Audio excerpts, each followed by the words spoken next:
नमस्कार, हरी किरण news channel में आपका स्वागत है।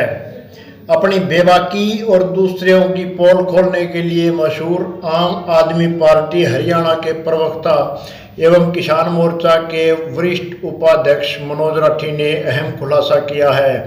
उन्होंने विस्तार से बताया है कि हरियाणा में सरकार के भागीदार जजपा सुप्रीमो दुष्यंत चौटाला किसके इशारे पर राजस्थान में चुनाव लड़ रहे हैं, आखिर उनका क्या प्रयोजन है और वे किसको नुकसान पहुंचाना चाहते हैं।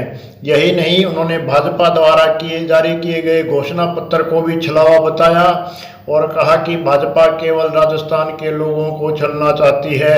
यदि भाजपा राजस्थान में 450 रुपये का सिलेंडर दे रही है तो भाजपा शासित राज्यों में पहले ऐसा करके दिखाए। मनोज राठी ने विस्तार से बातचीत के दौरान भाजपा जजपा की पोल खोली और राजस्थान के लोगों को समझदार बताते हुए कहा कि वहां की जनता इनके बहकावे में नहीं आएगी। सुनिए मनोज राठी ने बातचीत के दौरान क्या क्या अहम खुलासे किए। राजस्थान में चुनाव बिल्कुल अंतिम दौर में, और इस अंतिम दौर में जितना जोर इस भ्रष्ट बीजेपी सरकार ने लगा रखा है, झूठी बीजेपी सरकार ने लगा रखा है, किसी ने नहीं लगा रखा। देखो कितनी बड़ी बात है, हरियाणा के अंदर 9 साल से बीजेपी जमी बैठी है और राजस्थान के अंदर जाके बीजेपी कहती है कि हम आपको सिलेंडर जो है वो 450 रुपये का दे देंगे, हम आपका सिलेंडर 450 रुपये का दे देंगे, जबकि हरियाणा प्रदेश के अंदर सिलेंडर हमें 1100 रुपये का मिलता है। तो मैं इस बीजेपी सरकार से एक बात पूछना चाहता हूं कि आप लोग या तो यहां झूठ बोलते हो या वहां जाके झूठ बोलते हो, कि वहां कहते हो, वायदा करते हो कि 450 का दे देंगे, जीतने के बाद झूठ मार देंगे। तो बीजेपी ने जो यो वायदा कराया है 450 का सिलेंडर देने का, ये झूठ बोलने का काम बीजेपी सरकार करने लग रही है। अगर देना ही है तो पहले यहां दे के दिखाओ। अभी 2, 4, 5 दिन बचे हुए हैं, अब घोषणा करो हरियाणा के अंदर कि हम 450 रुपये में सिलेंडर देने लग रहे हैं, अब 450 रुपये का सिलेंडर हम हरियाणा के अंदर देंगे। तो ये एक बीजेपी की झूठ बोलने की चाल मैंने पकड़ी है। और दूसरी भी बात, एक बात बताऊंगा, मैंने बीजेपी के घोषणा पत्र को देखा और बीजेपी के घोषणा पत्र में दूर दूर तक ओपीएस का जिक्र नहीं है। मैं तो हरियाणा प्रदेश के कर्मचारियों को और राजस्थान के कर्मचारियों को बताना चाहूंगा कि जो बीजेपी ओपीएस का अपने घोषणा पत्र में चर्चा तक नहीं करती, क्या वो ओपीएस बहाल करेगी? मैं तो कहूंगा कि ओपीएस ही ओपीएस नहीं, अगर उनको मौका मिला तो वो कर्मचारियों को समाप्त करने का काम करेंगे, सरकारी कर्मचारी ही की दुकान बंद कर देंगे, जितने भी सरकारी डिपार्टमेंट है बंद करने का काम करेंगे। और इसका उदाहरण है मेरे पास है, केवल 4 साल के अंदर 30,700 सरकारी नौकरी देने का काम करे है, उसमें भी डी ग्रुप लगाने का काम करे है। बाकी तो उसने हटाने का भी 10,000 काम करे है, तो बाकी कितने बच गए? 24-25,000। मैं तो एक बात और भी कहना चाहूंगा कि ये जो बीजेपी सरकार है, ये कर्मचारियों को समाप्त करना चाहते हैं कि सरकारी कर्मचारी कोई बचा ही नहीं। इसकी पॉलिसी खतरनाक है, ये बीजेपी सरकार खतरनाक है, इनके नेता खतरनाक है। इन बीजेपी सरकार में जो कच्चे कच्चे में थे, आज वो सारे के सारे फुल पेंट में हो गए, उनकी कोठियां बन गई। बहुत लूटा है इस प्रदेश को इस 10 साल के अंदर इस बीजेपी सरकार ने। इसलिए राजस्थान के अंदर झूठे वायदे, लोग लुभावने वायदे करने लगे जाके, और राजस्थान को भी एक बार लूटने का काम बीजेपी फिर से करने लगी। मैं बीजेपी के नेताओं को साफ कहना चाहता हूं कि वहां जाके झूठ बोलने की जरूरत है, पहले हरियाणा प्रदेश में लागू करके दिखाओ, नहीं तो हरियाणा प्रदेश भी आपको जूत मारने का काम करेगा। हरियाणा में भाजपा का सहयोगी दल जननायक जनता पार्टी भी राजस्थान में चुनाव लड़ रही है। उनका कहना है कि हमारे पास सत्ता की चाबी होगी हरियाणा की तरह। हाँ बिल्कुल होगी चाबी। हरियाणा के अंदर तो इस जेजेपी सरकार ने बैठा दिया, वोट किन के लिए और समर्थन किसको दिया। जिस पार्टी को जमुना पार भेजने की बात करते थे चुनाव से पहले, उसी पार्टी की गोद में जाके बैठ गए, बिक गए उस पार्टी के। सारी दुनिया ने पता है कि किस प्रकार इन लोगों ने अपना जमीर बेचा, किस प्रकार लोगों की भावनाएं बेची, सारी दुनिया के आज सामने पता है। यही जेजेपी सरकार राजस्थान में जाके वायदे करती है कि हम यहाँ छात्र संघ चुनाव बहाल करेंगे, जेल बढ़ती है, और हरियाणा प्रदेश में छात्र बाट देखने लग रहे हैं कि आपकी सरकार है, यहाँ बहाल करके दिखाओ। यहाँ 5100 पेंशन का वायदा करती है, हरियाणा के अंदर बैठे बाट देखने लग रहे हैं। मैं तो कहूंगा कि जेजेपी सरकार का मुखिया दुष्यंत चौटाला गद्दार है, बहुत बड़ा कौम का, मैं तो कहना चाहूंगा कि यहां वहां जो चुनाव लड़ने लग रहे हैं बीजेपी के सारे पर लड़ने लग रहे हैं।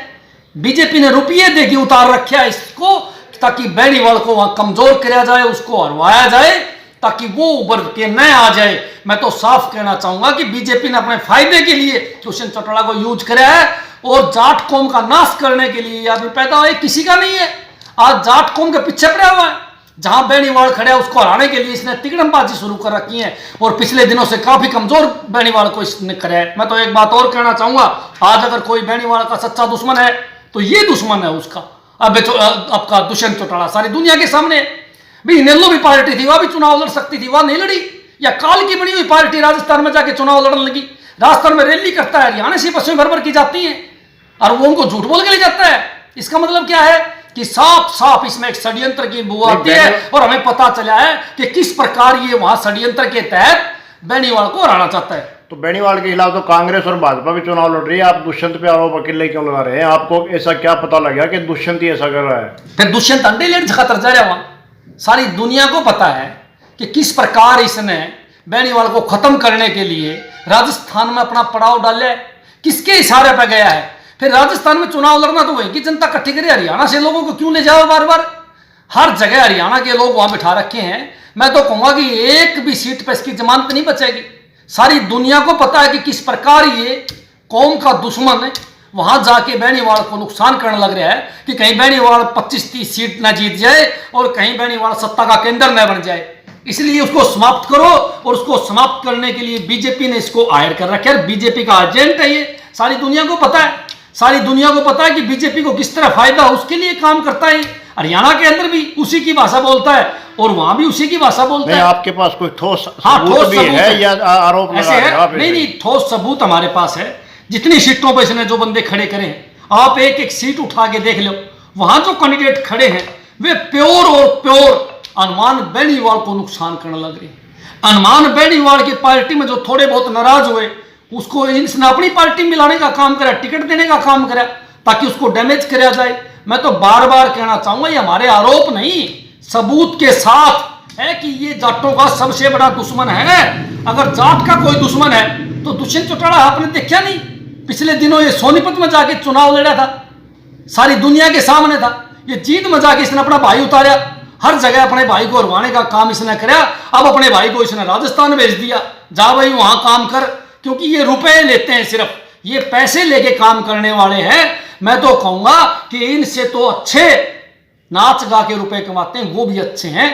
ये तो उनसे भी गया गुजरा है कि किस प्रकार डिग के लोगों की भावनाओं के साथ खेल कर और ये आपके राजस्थान के अंदर चुनाव लड़ने का काम करके वहां बेनीवाल को हराने लग रहे हैं। तो आपको क्या लगता है क्या रहेगा, दुष्यंत को क्या मिलेगा राजस्थान में? जूत मिलेंगे राजस्थान में दुष्यंत को। अगर मेरे भाई राजस्थान का आदमी 500 हाथ नीचे का पानी पीवे, बावड़े थोड़ी हैं वो लोग। वो लोग समझ चुके हैं, वो इसकी चाल को समय रहते परख चुके हैं। इसने हमें हरियाणा की जनता को तो मूर्ख बनाया था, लेकिन अब ये राजस्थान की जनता को मूर्ख नहीं बना पाओगे। वो समझ गए हैं कि किस प्रकार ये आता है, धोखा करता है, फिर पता नहीं कहां जाके बैठ जाता है। इसने हरियाणा की जनता को तो कहा कि मैं बीजेपी को जमुना पार भेजूंगा, मैं इनको नू कर दूंगा, और फिर उन्हीं की गोद में बैठ गया, जाके डिप्टी सीएम बन गया, मार लूटने लगे।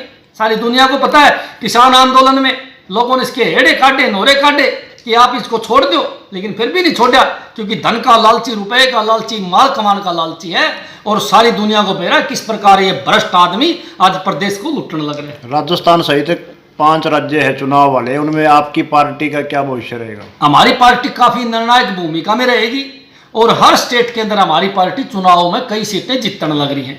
मैं तो एक बात और कहना चाहूंगा कि आपके माध्यम से आम आदमी पार्टी को पसंद करने वाले और उनके वर्करों को बधाई देना भी चाहूंगा कि आपकी पार्टी 500 स्टेट के अंदर बहुत बढ़िया प्रदर्शन करने लग रही। कहीं दुष्यंत की पार्टी से समझौता तो नहीं हो जाए आपकी पार्टी का? नहीं, इन चोरों से कौन समझौता करेगा? इन चोरों से समझौता नहीं हो सकता। एक बार करके देखा था मेरा। आप ही कह रहे सत्ता की चाबी हमारे पास रहेगी, दुष्यंत कह रहे तो चाबी वाले तो दोनों आप हो गए। चाबी का जंग लाग लिया है, चाबी का जंग लाग लिया, जब करड़ा लाग लिया, वो जंग सारी उम्र उतरेगा नहीं है।